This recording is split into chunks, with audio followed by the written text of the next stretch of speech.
asalaamaaleykum mbokk yi tey la dibéer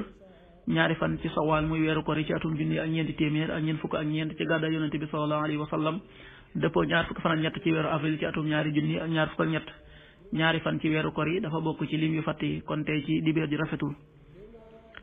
ñaanuk bis bi yow yàlla nag ma saxal ci ngëm yàlla nag ma def ma nekk ku jub tey jubale allahumma sabitni waj'alni hadiyan mahdiya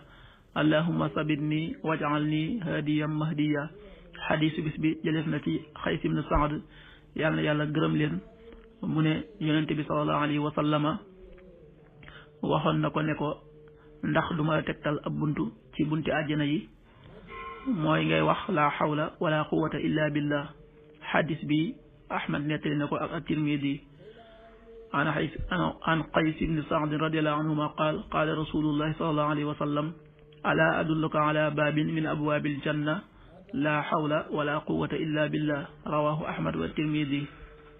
waxtu julli yi suba waxtu na tàbbi 5h34 juróomi waxtu yu tegal fanweeri simili ak ñeent tisbaar 13h32 benn waxtu wu tegal fanweeri simili ak ñaar takkusaan 16h32 ñeenti waxtu yu tegal fanweeri simili ak ñaar timis 19h24 juróom-ñaari waxtu yu tegal ñaar fukki simili ak ñeent gee 20h35 juróom-ñetti waxtu yu tegal fanweeri simili ak juróom. loolu mooy waxtu julli yi ci Touba ak li ko wër. bu fekkee nekkoo Touba soo ko féetee penku ñaar fukk ak juróom-ñaari kilomètre yu ne wàññil benn simili soo ko féetee sowwu ñaar fukk ak juróom-ñaari kilomètre yu ne yokkal benn simili soo ko féetee gànnaar wala Saalum téeméeri kilomètre yu ne yokkal benn simili. jant bi dana fenk 6h49 juróom benn waxtu yu tegal ñeent fukki simili ak juróom-ñeent di so 19h20